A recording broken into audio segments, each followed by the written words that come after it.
Good evening, welcome. Can everyone hear me okay?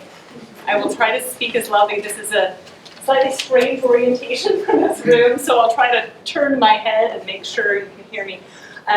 Welcome to the College of St. Benedict's. The Literary Arts Institute is pleased to present SJU alum, author, and educator John Coy and renowned visual artist Gaylord Schanilec, as well as their assistants Paul Nylander and Ijadi.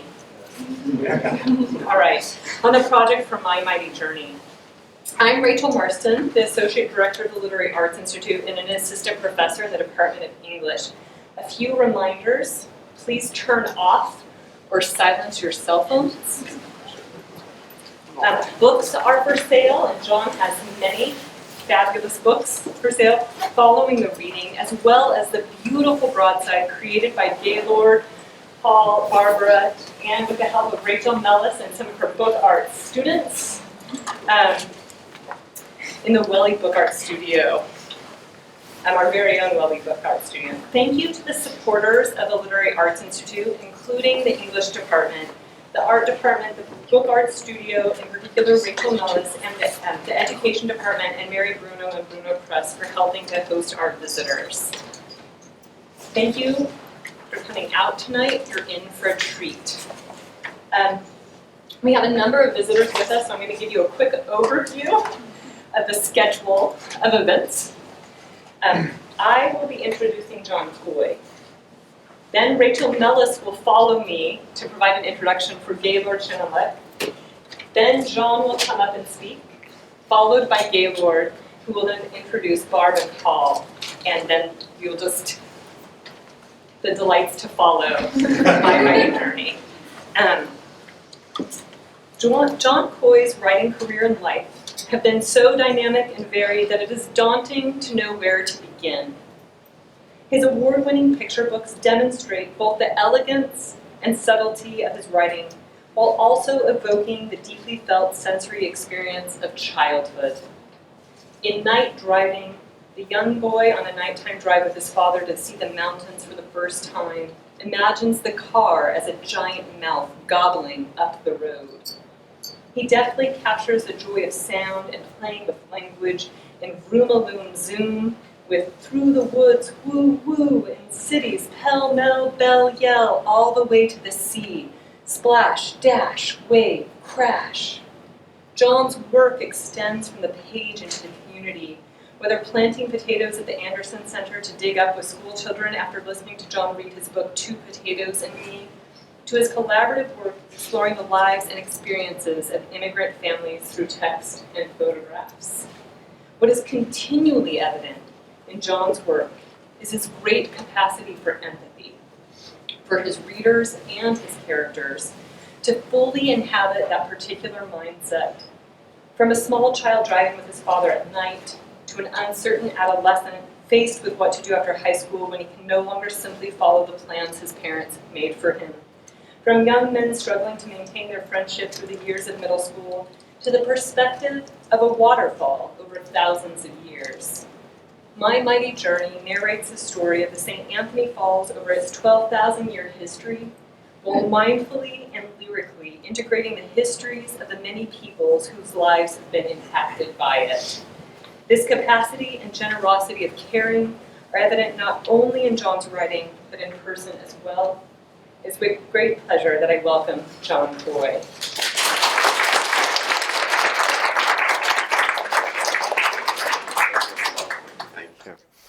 Thank you all for coming. There's only about 25 different things to do tonight between the two campuses, so we're really glad you came to share this with us. And thank you so much for inviting us to come talk about this book. It's really been a nice opportunity for us to take a step back from the work we've been doing and reflect on the process. And it's a treat for us to be able to come here together and see each other doing some slightly different things. So thank you. I'm very happy to be here at St. Ben's. My connections with this place go back a long time. My grandma had a sister who really wanted to be a nun here. And for whatever reason, her parents weren't sure about that. So they had her move down to St. Paul and work in St. Paul for a while. And we had the letters she sent back. And the whole time, she kept talking about how much she wanted to be a nun at St. Ben's. And so she did. Her name was Mary. She was my grandma's sister. And she changed her name to Sister Marcelita. And we have letters from how much she enjoyed being here at St. Ben's. And we have letters from her when the flu epidemic started in 1917, of her helping care for some of the other sisters. And then we also have the letter where she got sick with the flu. And she died in 1918 at 26. And if you go out to the cemetery here, there's a whole row of people who died in that flu epidemic, 10,000 Minnesotans. But it must have been just incredible for those young people to be taken. Imagine how close those quarters were. I also have a connection through my mom. My mom came here to go to college. She grew up in Albany. She came here to St. Ben's, and she just loves St. Ben's. And it totally changed her life. I mean, it just opened up so many possibilities for her. She used to play basketball in this building, and she talked about how there were posts, like not post players, literal posts. And you could lose your defender going around the post. She spent a lot of time in the library. She loved to read. My mom was the one who I got my love of reading from. She would take us to the library every Saturday. All her life, she loved to read. The last day of her life, she went down to the library and checked out some books. And so it means a lot for me to be here, especially with these people. This is the most fun I've ever had working on a book. Normally, on a picture book, I write text, I send it in, a publisher says, sorry, no, thank you. Then I write it again, and they say, sorry, no, thank you. And then every now and then they say yes. And when they say yes, they pick an illustrator who I don't know, who lives in a different part of the country. The illustrator goes to work. We're not allowed to talk to each other until it's all done. And my mighty journey has not been like that. We have had a lot of talking between us. And I'm going to just start out, I'm going to give a little introduction to the text part of it, and then we're going to let Gaylord and Paul and Barb talk about making some of the pages. So I thought I'd bring a little bit of stuff in to show you. So this is some of the work that went into the text. It started 23 years ago. I started working on this book. I was working for the Minnesota Historical Society. They had a site down at St. Anthony Falls, and it was an unbelievable job. I worked with this David Wiggins, and we would go into the office, and he would hand us books, and he'd say, why don't you read this? We got paid to read. There are jobs out there where you can get paid to read. And we were learning fascinating stuff, and David's knowledge was immense. And then we'd take people on tours down by the falls. And one day, a friend came. She was with a school group, and she took the tour. And at the end of the tour, she said, so this is an amazing place. She said, you'll get a book out of this for sure. And so I started working on a story. I sent it to the editor who had liked Night Driving. She liked it a lot. She even had an illustrator in mind. We got fairly far down the process, and then Holt had an acquisitions freeze, which just means no new books. And she said, don't worry, somebody else will publish this book. And then nobody else would publish that book. It's an odd story. It's about a waterfall that moves. So you've got to get somebody behind the whole idea that waterfalls move. And so I kept working on it. And one of the things that I tried was to change it a couple of different ways. So this is a draft that I was looking at. This is from 1996. And it's called The Waterfall Remembers. And it's in third person. But Gaylord, I saw this, and I saw there's a drawing on it, and it says linear time and circular time. And that's something we've talked about a lot, is time, is how we talk about time. And so I was working on that. There was one version where it was more a story. like a boy and his grandfather following it. And each time I kind of felt like the way I really wanted to tell that story was from the perspective of the waterfall. So this waterfall moved all the way from where downtown St. Paul is today to downtown Minneapolis. And so we thought it's almost like a moving timeline. And what I was fascinated with was what was happening next to the waterfall at that time. And you know, St. Paul has always been looking for a major attraction downtown. They had a waterfall at one time that was twice as big as Niagara Falls is today. And that waterfall stretched bluff to bluff. So anytime you're down there along the river, you just imagine bluff to bluff, and that river bottom was deeper. It has silted in. And so I thought this was just unbelievable. And then I thought, well, what if I write it from that perspective of the waterfall? What was happening? What would that open up? And I worked on that, and then about 5 years ago, there was an editor at Minnesota Historical Society Press who did a book on the waterfall. She edited a book on the waterfall, Falls of St. Anthony. And I thought, this person might be interested in this story. So I sent her the story. She liked it a lot. And she had me in, and she said, we want to publish this. She said, do you have any idea for an illustrator? And I said, I've got one. I don't know if he'd do it. And she said, that's interesting. I've got one. I don't know if he'd do it either. And she said, who are you thinking of? And I said, Gaylord Schanilec. She said, that's interesting. That's exactly who I was thinking of. So she contacted Gaylord. Gaylord said he had a number of questions. Could he meet with us? So we had a meeting. Gaylord had a whole bunch of questions, like 12 questions. And we went through them all, and all of them we seemed to answer satisfactorily. And at the end, Gaylord said he would think about it under two conditions. Number one, he and I would take walks along the river over the course of a year. We would walk along the river.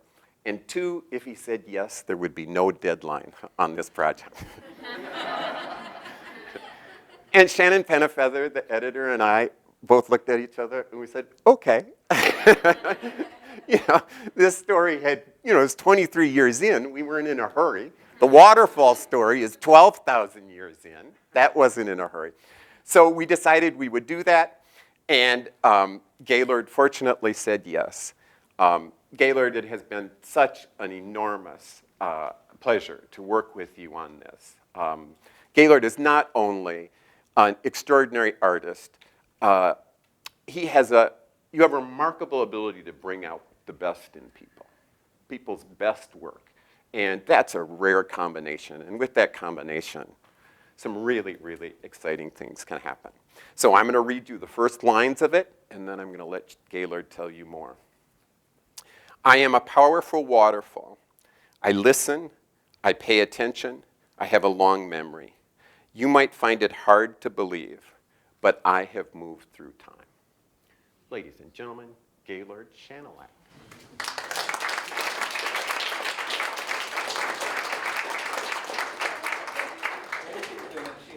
Oh, you know, I should probably give you this. Oh, okay. Before. All right. Except where do I put it? Okay, I am not Gaylord Schanilec. And I will be as brief as possible because we'd all rather hear from him. But I just wanted to tell you how thrilled I am to be introducing him. I have to introduce him because when I was your age college students, I found out about him and interned with him between my junior and senior years of college. And I found out about him through the Rural Electric Cooperative newsletter in rural Wisconsin, where my folks were living, and they were in the northern part, and he was in the Lake Pepin, Mississippi River part.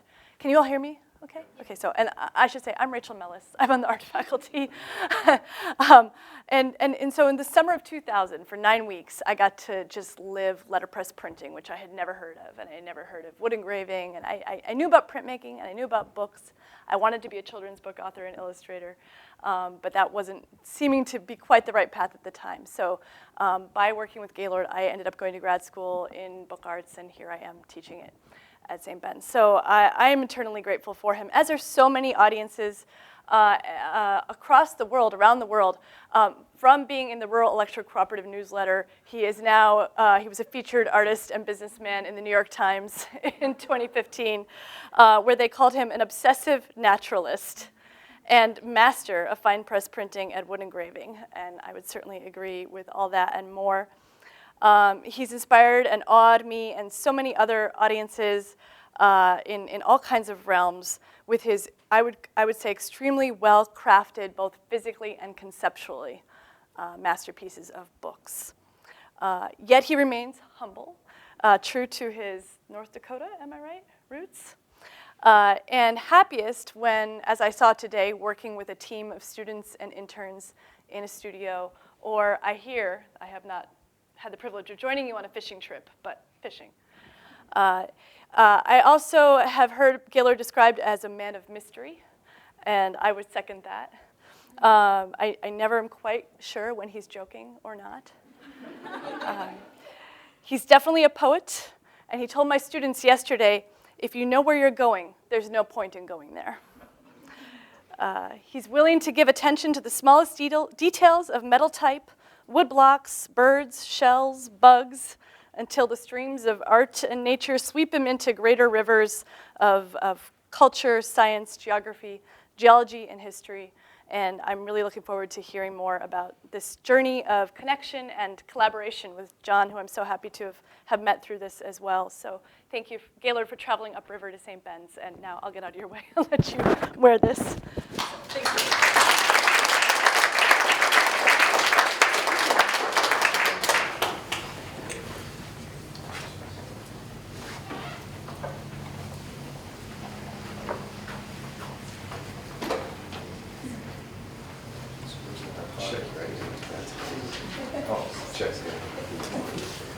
Is it okay? How about you put it a little higher? How about on your collar, if you don't mind? On my collar? Yeah. How's that? Too close? That's better. Thank you. Is that better? All right. Well, I guess I'll just stand right here. Thank you, Rachel. Where did she go? Oh, there she is. Thanks, Rachel and Matthew and Rachel and Mark Conway, who started this amazing program, who couldn't be here tonight. This is the third time I've been here, I think, in the last 2 years. And I just love coming here. It's a great place to come to. And thank you, sisters. I just love the, what's the name of the place I'm staying in? The Hermitage is just a wonderful place to stay. And thank you, students, everybody that was in the classes. It's great that you guys came tonight. And thanks for your help printing, by the way. So for 25 years, I lived and worked in rural Wisconsin near the Mississippi River. And for the last 7 years, I worked on this particular stretch of the river near where I lived on a book called Lac de Pleur. And when I finished that book, I came to some realizations. I realized that I was a man alone in a boat. And I realized that I'd said about all I had to say about that place and about rural life. And I found myself standing on a precipice, and I leapt and landed in a warehouse at a bend of the river in St. Paul, Minnesota, in the very place where this waterfall started. Imagine 12,000 years ago, the glaciers are melting and all this water is flowing down through the heart of the continent to the Gulf of Mexico, forming the Mississippi River Valley. Well, at this particular point, right where I live now, a flow entered into the north. And that flow coming in from the north breached the limestone crust of the land there, and it got into the sandstone, and the sandstone began eroding, and this waterfall formed. And it was the breadth of the entire valley, like John was saying. And as this erosion continued, the waterfall slowly began to move until it was finally stopped in where downtown Minneapolis is now. It took it 12,000 years to go about 10 miles. There's a wilderness inquiry program in the Twin Cities that gets inner city kids out on the river in canoes. And Dave Wiggins came up with this program, and he happened to mention to John that it would be nice. And by the way, my story is going to vary from John's a little bit. Different people, different remembrances, or different stories, I suppose. But anyway, Dave mentioned this idea that he'd like to have some way of describing this journey to these kids, to John. And so John wrote the story in verse from the perspective of the waterfall, describing what was going on along the shores of the river as it moved up. And I think they thought of me mostly because at one point I had done a book for which I had made depictions of both the contemporary falls and what the ancient falls might have looked like. So, but when the Minnesota Historical Society asked me to illustrate this, I was still working on Lac de Pleur. And so I said, well, I don't know, maybe, but I can't even think about it for a couple years. And they said, okay. And a couple years later, they came back and they said, well, are you willing to illustrate this book? And at that point, I'm standing on the precipice, and I'm thinking, yes. But they needed 16 images. And in the 7 years I worked on Lac de Pleur, I had managed to make 6. So there's no way I could make 16 of these big multicolored wood engravings for this project. So I said, I don't know what I'm going to do, so we can't have a deadline. And it's a commercial publisher, and they said yes. So, all right. So we organized an expedition, and we set off to the river to collect materials we might print from along the course that the waterfall had traveled. We were looking for interesting pieces of wood we might try. I thought we might try printing from limestone. And in the middle of this pile of stuff we collected, there's a dead dogfish. I should mention the project I worked on just before Lac de Pleur. It was a SILBA, it was a study of trees. And with that project, I learned how to harvest lumber, dry the lumber, machine the lumber to type-high blocks that could be printed from. And so we printed specimen prints from these different types of wood. And this book is over there, by the way. And so I sort of had this technical aspects of how to do this kind of figured out when we started. So here we are in the basement of the Minnesota Center for Book Arts looking at some of the proofs from some of these found objects that we had collected. And one of the first realizations we had that was a really important one was that water moves around a rock much in the same way that wood grain moves around a knot. And in fact, printing from wood was a very good way to print water. And since we were working with the Historical Society, we had resources. And early on, they gave us an intern for I can't remember how long she was, but she found all of the images she could find of the falls. And she gave us a pile of photocopies of screenshots, which were grainy and kind of out of focus and everything, but it was perfect for us because it left lots of room to work with.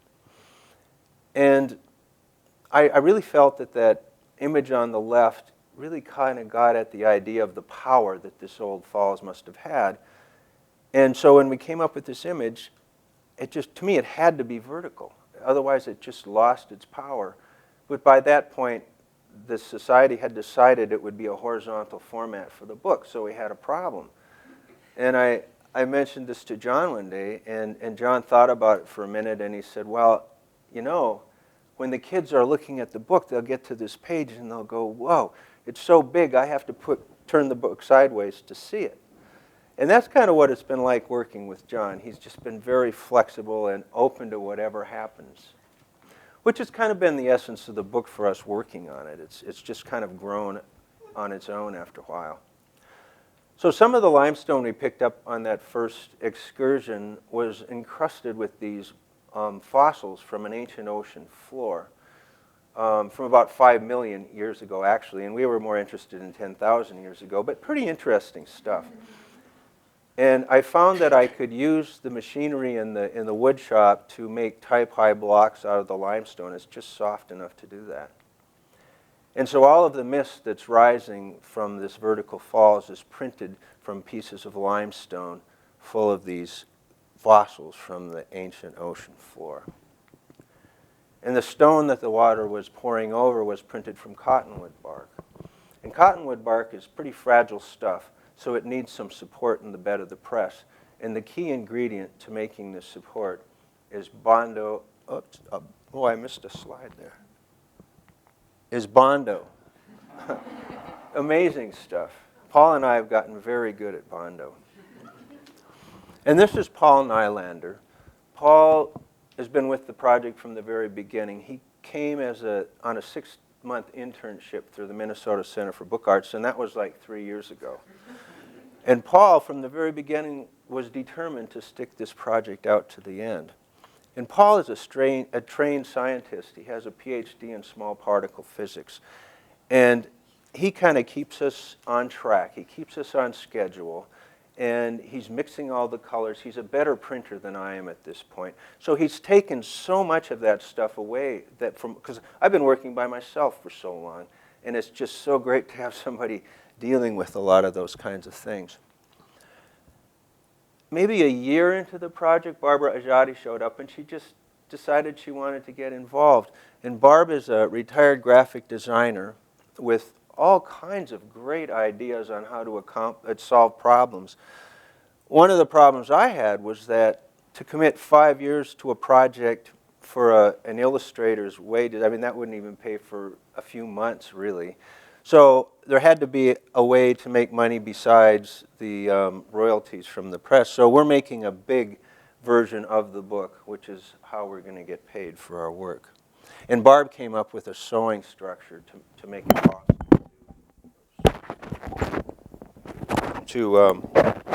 I'll just hold it, to actually make a book out of this size. I mean, the book is huge. You'll see it. We have a dummy over there. That's about a year old now, but we had the structure figured out way back then. At one point, we went to the Historical Society and had the curator of prints and paintings pull all of the images that they had in their collection of the falls. And one image that caught my attention was this steel engraving based on a painting by Seth Eastman.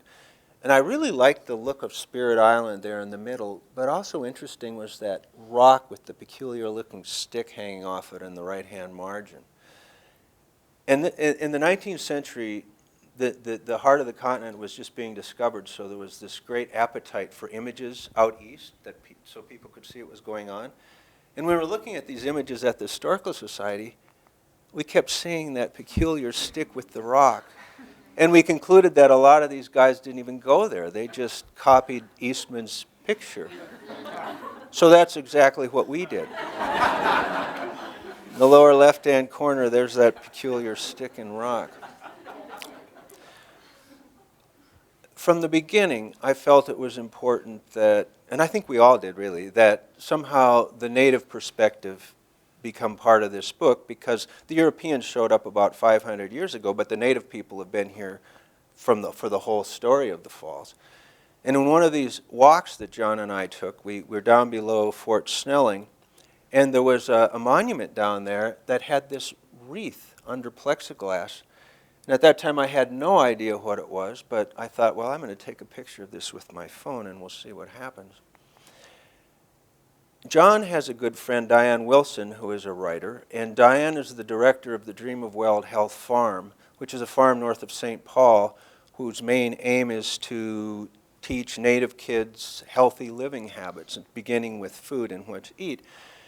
And so John mentioned this project to Diane, and she came down to see what we were doing, and she brought with her Ernie Whiteman, and Ernie is a tribal elder and an artist. And I kind of felt right away that Ernie was the person that we needed something from. And I was nervous about this because of the historical context of it. You know, the white people were always taking stuff. And I wasn't sure how to approach Ernie. I wasn't sure what I needed from him. And so they have like a volunteer day out there. So we went out there and we volunteered, thinking, okay, we'll talk to Ernie and we'll see what happens. And we spent most of the day sitting at the picnic table listening to Ernie tell stories. But we weren't really getting much more than that. But then I realized that, well, this is obviously going to be on Ernie's time. We just need to be patient. And last fall, there was a ceremony for the kids that had been in the program during the summer, and John and I went to the ceremony.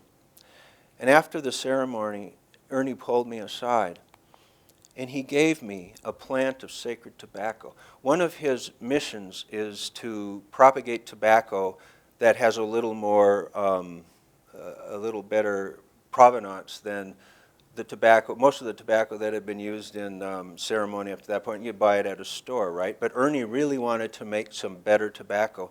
So the seeds that he used, he can trace them back 900 years. So when Ernie handed me this tobacco, it was just like the most amazing gift I could imagine, and all of a sudden things started to make sense. And so we brought the tobacco back to the studio, and we pressed it for a while. And then we separated the stems into pieces, and we formed a circle of it, like the wreath. And we made 4 blocks from the tobacco, the leaves themselves. And in the upper left-hand corner is the cover of the Dream of Wild Health cookbook, which has an image of Ernie's on it. And you can see the same 4 colors that were in the wreath in the same order. And Barb, one of the great things that she has figured out for us is how to effectively print from the plants that we've been getting. And essentially, the plant is mounted on a piece of, on a linoleum block, and then outside of the leaf itself, it's all cleared away so that the leaf is the only thing that actually gets the ink from the rollers and the press. And this is Sorsha Douglas, she's probably been around for about a year, and she also came as an intern, but she stayed on, and she, among other things, one of the things that she does is she recruits interns for us and takes care of all the paperwork and everything with the schools and makes sure that things are going well. So everybody contributes in a very amazing way in this project. It's just been spectacular. So here are some of the prints coming off the press. We usually run about 150 sheets, and we have a big drying rack that we lay them out. They need at least 24 hours to dry before we can start printing the next color. And this is the finished image. Besides the sacred tobacco, Ernie also gave us sweetgrass, sage, and cedar, which are the other 3 sacred plants that they have out at the farm. And one time when we went out there, I can't remember who, but somebody came back with a shed snakeskin, and we're thinking, oh, that might be interesting to try printing the snakeskin. And in the research I was doing, I came across this drawing, which is based on a pictograph, which is attributed to Crazy Horse. And it's interpreted as being the snake sort of representing the white people coming, the relentless influx of white people coming that wasn't going to stop. And so it was sort of a foreshadowing or a premonition of things to come.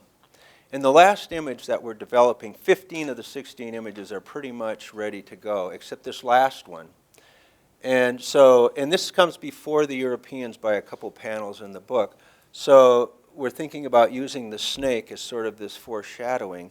And there's our dead dogfish, and this is sort of his last chance to get into the book. And we're still hoping for a way. I think we probably will find a way to include him. So for the last image of the book, we wanted sort of a broad panorama of the falls that would incorporate as many of the elements of the story as possible. And we'd seen this photograph that was taken in about 1960. And it was kind of what we were after. And we tried taking pictures from the tops of tall buildings. And one day, I drove my pickup really slowly across the 35W overpass while Paul was taking pictures out the window. But we couldn't quite get what we were after. So Paul got in touch with a drone photographer who generously gave us 20 minutes of his time, which is how long the battery in his drone lasts. So up it went, way up. Whoop, that was went too fast. So it went way up above, and there's in the lower left-hand corner, there's 3 cars. Paul and I and the photographer are standing next to the middle car with his iPad just directing this drone. And so we had this beautiful photograph. And the idea is that this is going to be a full-scale color wood engraving. There will be one in the book. But the backdrop will be printed from the organic materials that we collected along the river. In fact, all 16 images have all the water, the stone, and the sky are all printed from these images that these objects that we've collected. A year ago, we moved from the Minnesota Center for Book Arts in Minneapolis, and we were just getting too big for that place. It was just, the production of the book is just so massive that we moved to my print shop in St. Paul. And so a year ago, this is where I was at engraving the key block. And I'd already been working at it for quite a while. And this is where it's at now. This is a year later. I've finished the key block, which is at the bottom, and at the top is the yellow block, which is pretty much ready to proof, I think. It's like for the bridge and the grass, and there's some yellow tints in some of the buildings. But there's still a blue block that needs to be engraved, and this is the image that's going to hold us up in the end, I think. But the key to that image, and something that happened to me a few years ago that's been amazing, is I acquired an old tool from a commercial wood engraving shop in Chicago. So it's like a 19th century wood engraving shop. And this tool is incredible, and I feel this connection to whoever had this tool before, because they obviously loved this tool. The handle is so polished from use, and you can make 10 lines at a time. It has 10 very fine points in it, and they're the finest lines that I've ever seen. And I've learned how to use this tool, and it's absolutely changed my life. And that's how I'm getting all these incredibly fine lines in this book. And there's the tool. So this was just last week. In preparation for the broadside that we finished here today, we set the type, and all of the type in the book is being set from a run of metal type that I have of a typeface called Bernard Gothic. And I have a lot of it, I mean, from 10 to 120 point. But the problem is a lot of it is pretty spotty, and so you end up running out of characters. And we had run out of 30-point lowercase a's. So we had to call John in to rewrite some lines to accommodate our missing some characters. Plus, the Historical Society didn't really like the word settlers as the first line. And we were a bit concerned about that till John came in and he said, I have the perfect word, people. And it was the perfect word. So that's where we're at now, and we're just getting ready to start printing the type, so we're going to be seeing a lot more of John for a while. And with that, I guess I've already sort of introduced Paul, but at this point, and there's Barb, she's coming after Paul, but I will turn it over to you now. So.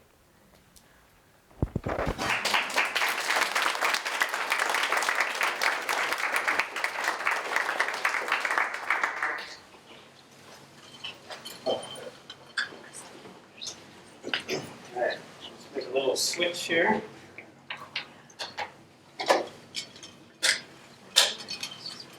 get to do all the technical stuff today.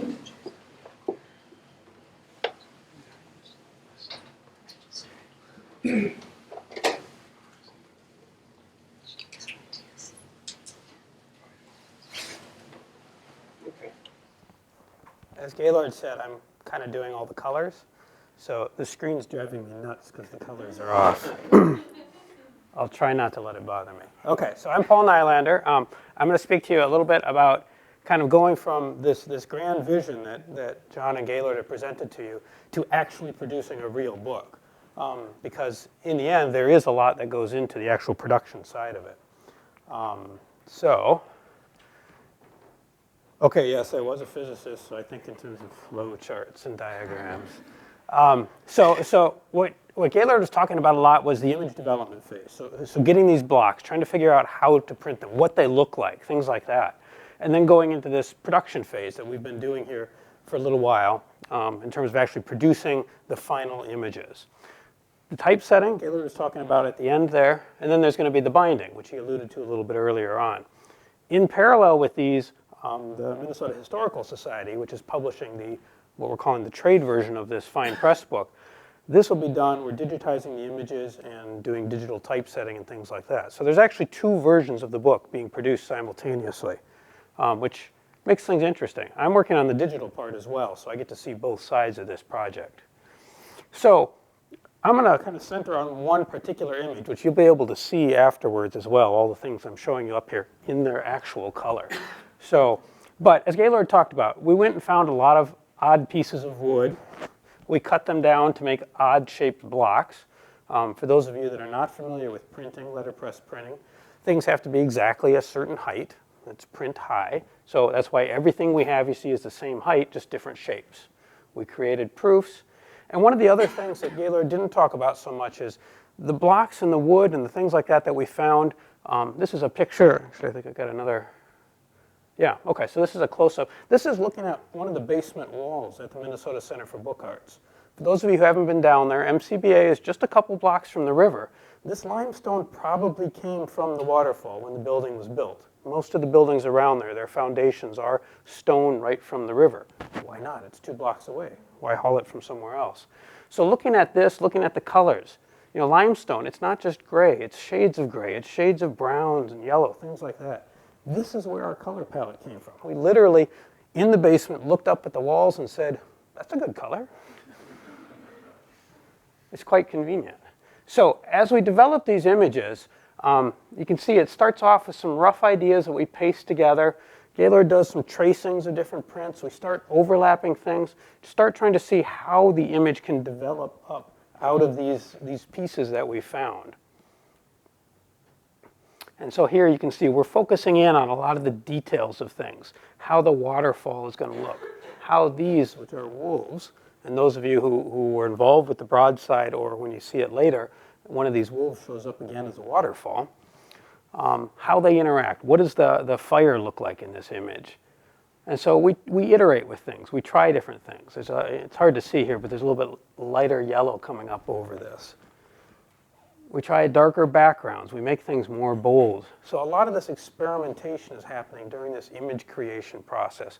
And this was a blast. I mean, when I got started with Gaylord about 3 years ago, I really knew nothing about any of this stuff. Color mixing, I did it on the computer with sliders.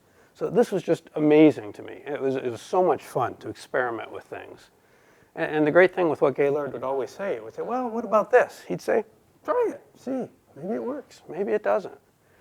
So eventually we got through a lot of this image development and decided we needed to start doing production images. The thing that drove this, actually, we were printing from some leaves, which Barb's going to show you a little later on, and they were starting to dry out. So we thought, all right, if we're going to print this year, we have to get this done now. And that sort of started production. So I've got a little time lapse here showing just kind of how we do production stuff. And that's me turning the press crank there. Oh yeah, I've got it annotated. This is Sorsha, who Gaylord mentioned joined us as another long-term intern. So I guess I'm like senior intern, and Sorsha is like... But so what we're doing here, there'll be some words that flash up in a second, but in this little short video, we're printing about 30 of the 200 or so images of the first impression of the very first block we did. All this paper back here, we've already gone through all of that, and we bought another stack that large. So this is where every image starts, a blank sheet of paper. And I'm going to show you, just kind of quickly go through this, how an image actually is built up. This is one of my favorite images in the book, although actually they're all my favorite images. In this one, we started with the background. Gaylord mentioned a key block when he was talking about his engravings. This is the key block for this image because we have cutouts in here. Now this is a large plank of wood, and I should give you a sense of scale because Gaylord didn't mention that. This is 24 inches by 18 inches. This is a large sheet of paper, and it's a very large piece of wood, especially something that you want to have perfectly flat and printable.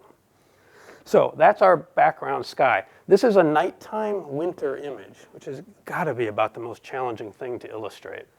But it's just a beautiful piece of wood. You can see all the wood grain in here. If you felt this board, it's perfectly flat. This is a smooth board. Okay, so to that, we started adding the waterfall. You can see it coming in here. There's actually 2 background layers. These are printed in an opaque white. And we printed 2 more layers on top of it to create this kind of icy waterfall with the reflection of the moon coming off of it. As you can see, I said they're opaque white, but they're definitely not opaque. There's color coming through. And this is a characteristic of letterpress inks. They are transparent, even the opaque ones. I'll come back to that more in a second here. Next, we printed the wolves. So that's the first wolf block, which is the one you want to keep an eye on for if you're out looking at the broadside. The second wolf block, they're slightly different colors. But that's our foreground element in this image. And you can see all of a sudden, you probably didn't even notice it before, these little cutouts, the glint of the moon in their eyes. So registration of all of this stuff is critical. We don't just slap these things down. We need to get it down in the right place reproducibly. So then we started doing the fire. There's 2 layers there. There's a red and that is red, trust me, a red and a yellow. Where they overprint, you get kind of an orange. And it's that interplay of things. There's another overprint over here that's not coming out on the screen, but I encourage you to look at it later, where you're getting the red printing over the blue, creating kind of a purple color. So we can get more colors in these images than even the inks we're using. What's next? Oh, the eyes, yeah. So we put a little bit of yellow in the eyes. It's going to be in the moon as well. And then finally, there's this piece. It's one of our whoosh pieces. It kind of comes up here. It's sort of smoke, things going up over the fire. It helps set the different planes within the image. And it's just a beautiful piece. We actually end up using it in a second image as well. So all total, 12 blocks. That's only one image. There's 16 images in this book. So if you think about that little time lapse I was showing you where we were printing one layer, we have to do that 12 times for this image. Every sheet of paper has to go through there 12 times. And that's pretty typical. So the entire project, it's 16 images, and I figure it's about 150 different printing passes. So this is kind of a summary, and Gaylord's right, I do keep track of all this stuff. These are all the layers that we're printing and have yet to print. We have a few more images to finish. So the numbers on this project are just staggering to me, because this is the first thing of this sort that I've ever dealt with before. So 150 printing layers, so almost 10 per image on average, over 200 blocks that we've created. And this is the big thing for those of us that actually have to turn the crank on the press. Over 30,000 impressions to create this book. 30,000 times we're turning the press in over 50 distinct colors. That's what I get to deal with, is all the colors. So, just to talk about colors a little bit, this is our color mixing station in Gaylord's shop. You can see this is a little gray card that I use to kind of make sure I'm always at least aware of what neutral is. It's a daylight balanced light and everything. And cans and cans and cans of ink, and packets of ink, and bigger cans of ink. Everything that we mix in this project, everything that you'll see in all these prints is mixed just from the primaries, red, blue, yellow, and sometimes we add a little bit of burnt umber. I know it's not a primary, but it is for us. That gives it kind of an earthy look. So the blacks that you see, they're a blend of these colors. The blues, the greens, everything is these colors. From this, we've constructed kind of a palette of standard colors. And this is important for a project like this. When we were experimenting, every image looked different. But when we're doing production, you kind of want the water to be the same from image to image. Even though we might print this image, at one point and print this image 12 months later. So there's formulas that I've created for the standard colors, and then we end up mixing more. We alter them. It's a little browner, it's a little bluer, it's a little bit warmer, a little cooler, a little lighter, a little darker. All those things are happening as we're coming up to every single print. So this is just a little look at some of that. So this is, I make these little sheets. It's kind of a swatch sheet, if you will, of how I blend every single color. So this is what I call the Midnight Sky. It's for image number 4, which happens to be the wolves here. Or we're not calling it the wolves anymore. We have a new name for it. Fire and Ice. Yes. Okay. So I started from our black, our blended black, and then progressively added blues or reds, things like that, to get to something that ends up being the actual color. The other thing I want to mention here, for those of you not familiar with letterpress printing, you can see how I've kind of smeared this out. This is very important because depending on how much pressure you use, how much ink you have on the press, you can get that dark or you can get that light with the same ink. So just mixing the ink correctly isn't even enough to get the right color. You have to have the right amount of ink, the right amount of pressure. That's what the final image looked like, and you can see we changed up some things. Most of the images have become bolder in the final versions. So that's nice. But to get that background color, so one more little video, was particularly tricky. That was way on the dark end of that scale. So in order to get that, we had to ink the press. We had to add ink to the press every single print. And we had to print the image twice on every single sheet. So it's a tremendous amount of ink. And yeah, here it is. I like these time-lapse videos. It's kind of nice. It's sort of boring to watch at regular speed. So you can see it's actually a 3-person crew here. I'm inking, so all the inconsistencies are my fault. Barb's checking it, and she's saying too light, too dark, and then putting it on the rack. And poor Greta back there, who couldn't make it out tonight, she's the one that has to crank the press through all of these, which means it's about 200 sheets we're running. We're printing every one twice, so that's 400 impressions. And she has to make sure the page is lined up perfectly between the first and second impression on every single one. It was a grueling day, but it turned out really beautifully. So, okay. So I could talk about this project literally for hours, as my wife can attest to. I sometimes don't shut up about it. We have a blog, and I encourage you all to take a look at this. I've been documenting this project since I started. You'll see the last picture on here, which was the first one, was our smiling faces out at the Historical Society when I had absolutely no clue what I was getting involved with. But I said, let's do it. So if you are interested, mymightyjourney.tumblr.com. It's T-U-M-B-L-R. There's no E in it.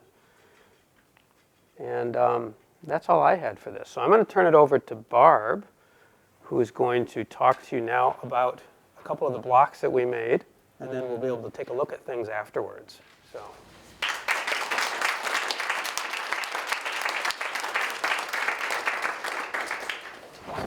Yeah. Give me that. Okay. Forward and backward. Turn This it right. No, this is one. Forward. We don't want to see ball slides again. You can. Okay. Hi, I'm Barbara Ujati. Wait a second. Paul, that's the wrong way. I love those colors, though. Oh, that's going to put it here. What? You told me. Oh, there we go. Okay. The blog. And it's a great blog. It is so much fun to look through. There are a few videos on the blog, as you mentioned, too, so you can see some of the stuff animated. So you can't forward it while it's moving? Apparently not. Paul and Gaylord did a really good job of memorizing or knowing what they were speaking about well enough to not read it, but I'm going to have to refer to notes heavily. So one of the things that I've been working on a lot since last summer is printing leaves and snake skins. So a couple of years ago, while proofing leaves, for what would become the Three Sisters image, which was made up of squash, corn, and beans. Those three plants grow well together. They protect one another and nourish one another. Anyway, Paul was working on trying to print leaves, and so he experimented with that and inked the leaves directly and put them between two pieces of paper and braided them, and they printed beautifully. But to do that for 150 copies or prints, it would just be impossible for this edition that we're doing. So around the same time, I was working with on a book project, and I needed an adhesive that would hold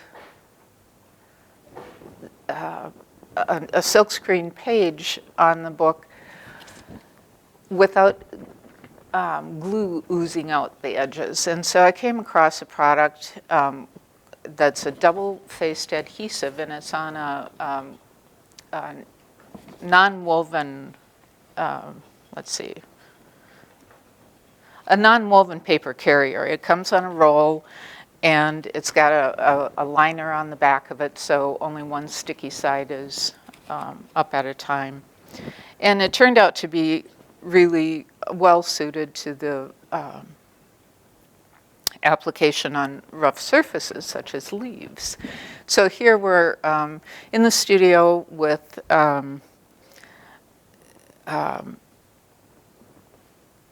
leaves that were collected at Dream of Wild Health. We pressed them and dried them and are starting to consider the compositions for the three sisters. And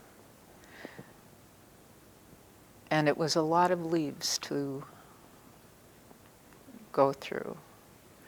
So this is the layout for the beans that we used. And once we decided on what we wanted it to look like, then we had to transfer all of that onto a block. And so Paul had the idea of using a linoleum block, and that combined with the double-sided adhesive we used was how we moved forward. This is the corn cob slices that we incorporated in the image along with corn husks. And here, the leaf on the lower part of the page is already attached to the adhesive, and the carrier is still on the back of it. And the leaves on top, we have already taken the adhesive or the carrier off the back, and we're burnishing them to the block itself. And it's kind of a, the adhesive is really tacky, and so you really need to get it in the right spot. Once it's down, you can't move it. On this image where Saoirse and I are actually carving out around each leaf, removing linoleum, and then eventually the linoleum is routed out from the broader areas. Paul showed you the image of how many blocks it takes in a given image. Well, this is the three sisters. This is all the blocks in that image. So some of them printed together, but you can see the big squash leaves, and we were able to use squash blossoms and then the beans. And we also employed a polymer plate in that one of the falls. So Paul's shooting. It was a lot of leaves. Whoops. Okay. And then this is sage that we, the sage on the more delicate things like the sage leaves, we actually laid the adhesive down directly on the block and then pulled the backing paper off and then laid the leaves on it so that we could spread them out, because we were trying to avoid overlapping leaves because those would lift off easily. But what we also found was the sage leaves were really soft, and they stuck to the ink rollers, and eventually through the whole run. I mean, eventually many of them were gone, but the outline of the leaf was there because we had carved it out of the linoleum. So there was still a trace and echo of it. So those two images were all about plant material, and then the one we're working on now is, well, Gaylord showed you the one with the snake. And so the snake skin is a hog snake, and it's probably about 18 inches long. And so the shed skin is really brittle and fragile, and I found that if we moistened it a little bit with just a little damp paper towel, it would soften, and we could cut it apart, cut it right down the belly, and laid it out. And it's laying directly on adhesive here and is already burnished down. The scales lifted off and stuck to the ink rollers as well when we were doing tests with it. And so here we've taken another piece of adhesive and just laid it directly on the one we want to print, and went through it and lifted all those scales off so that they wouldn't stick to the ink rollers. So that's it.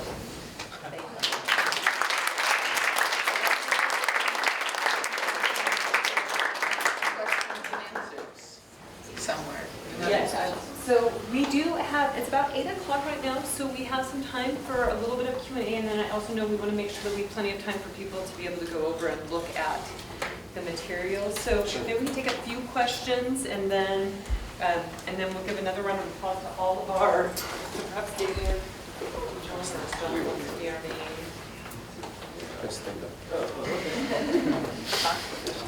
Yeah, thanks, I just. So is it still in verse? Is it, Yeah. okay. Yeah, still in verse. Question even is with it all- still in verse? All Yeah. the revisions? Yeah. Is that challenging?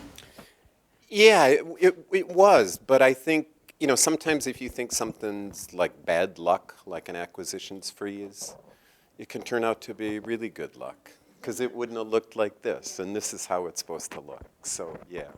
So, and the text isn't final. I mean, they'll call me down and say, we're missing a D, And we have to decide how much do we want the text to be the same from the trade edition, where we have no shortage of letters, to the fine art book where we have a shortage of letters. And I think right now I'd like to keep it very, very close. Yes. Okay, who else has got questions? I should mention, every time John came down to the shop, he rewrote it after that. So I used to hang up, because we have all the images hanging up in the shop, I used to hang up a little cutout of the text and hang it on each one, and I just gave up, because he kept changing it so often. I know, but Settlers has been gone for like a year. So how you guys ever got Settlers in there? And then they say, we got to change Settlers. And I thought, well, it's been changed for a year. A lot of moving parts. Yes. How is it possible to produce a book with all of this extraordinary talent and care that does not cost as much as a Porsche automobile per copy? How do you know how much it costs? No, actually, it's a bargain. I mean, it's like $5,800, I think, is what people signed up for. For what it is, it's a great. But the thing is, it's so big. I mean, you'll see the dummy over there, and last February I took it out to California because we have a big book fair in Berkeley. And it's the first time in my life I got a first-class ticket because I didn't know how else I was going to get this thing on the plane. So I managed to get it into like the stewardess's closet up there. But it's huge. It's 4.5 feet wide when it's open. So. Yeah, and it weighs about, what, probably 40 pounds? Yeah. Something It's like not, that. It's not a book you sit and hold in your lap and read. But it's really unusual to do two versions of a book, but that was the only way that this could work this way. So, like right from the start, that was the solution that you arrived at in order to say yes, that there would be two eventually, books. Yeah, there'd have to The be. MHS version will be $20 or something like that, $22. Small. Okay, other questions?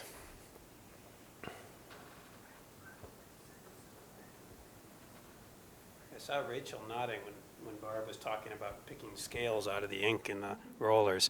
There's, with how these blocks will degrade, the rotten wood that we're printing, I mean, it looks beautiful, but it does fall apart. The ink is quite sticky. So we spend a fair amount of time when we're printing actually picking stuff out of the ink rollers and things. It's not a glamorous job, but. Along those lines, I was surprised to see, it looks like you didn't end up you didn't put any glue on top of the leaves, on top of the zinc skin. There's no gesso or anything like that. It's just purely those. It's pure leaves. We tried that with something, didn't we? We tried putting varnish over it, and the varnish came off in the rollers, and it was really hard to get out. With the exception of the sage, probably, the leaves are pretty sturdy. The squash leaves, I mean, they're gigantic, the ones we use, and they're quite soft. But with that glue stuck down to the linoleum, it's a pretty sturdy surface. But I think as they dry, then it causes problems. There's going to be no reprint. No. And as Barb talked about, the thing is, leaves aren't actually flat. Tree leaves are, but vegetable leaves are not. So the squash leaves especially, they'd have little folds and things where they got pressed in. Well, there's no glue under the folds, so that little part would break off. And that would, of course, get in the ink system, and we'd have to pick it out, too. So if one were to purchase many copies of Gaylord's book, you would actually see an evolution in all the images from the beginning to the end of a lot of these blocks, which is, it's kind of fascinating for us. I think we're the only ones that'll ever actually see that. But just how the images, you know, from the first one to the last one, what changed. You know, they're both beautiful, but they're different. And one of the things that happened early on when we first started proofing limestone, it started breaking up on us and cracking. But that's just part of the story. It's about limestone breaking up and cracking. So when things happen, you know, we just roll with it. It's part of the process. And the other thing is this no deadline has been extraordinary with opening up opportunities. We went out and saw the Minnesota Historical Society collection of spear points, some of the spear points 5,000 years old. And we were learning all kinds of things doing this. There's a retired chemist from 3M who makes spear points using 5,000-year-old technology. And so she showed us some of these, and we could take rubbings of these ones that he made. But I could tell that wasn't really satisfactory to Gaylord and Paul. And Gaylord kind of gently asked this woman, is there any way, you know, if we were gentle, we could take rubbings of the original spear points? And she said, well, when would you need to know? And Gaylord said, like sometime next year? And she was so delighted by that answer that she not only went to her superiors and got an okay that we could do this, but she's become one of the biggest fans of the book. And about a month ago, we were out there and we had all the spear points, and she suggested we look at copper fish hooks because copper was mined in Minnesota. And she let us make these rubbings for a few hours on our own with these original points and fish hooks, which was just wonderful. So, yeah. It was staggering, holding something that someone manufactured 8,000 years ago or something, and, you know, being able to make images of it, which are going to show up in the book. So, yeah, that was just, it was stunning to, you know, we're doing this, you know, we have the techniques and things. Barb came up with a really good way of doing it. But then you just think about what you're holding, how old that is. And then you're worried, oh, I don't want to break it. But it's been buried in the ground for 8,000 years. It's fine. And I said, I wonder if this guy who made this spear point ever had any idea that 5,000 later people would be admiring it. And Gaylord said, well, he might have. Let's do one last question, then we'll go have treats.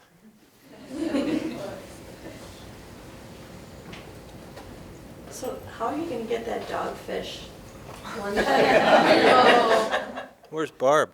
There she is. We're working on it. I don't know, and actually, a couple weeks ago, I was just thinking, well, we have this beautiful copper hook now, and that's in the image, so I'm thinking, well, maybe it got away, you know, maybe we just have the hook. But we're still thinking about it. We're still thinking, for a while, we thought maybe we could just adhere some scales to the paper and print from that, but the scales don't print worth a darn. I mean, they're really springy and they wouldn't stay put. And there's been some thought that maybe we'll make some sort of a plate based on a photograph of the fish, but that we don't like to get that far removed from the actual object unless we have to.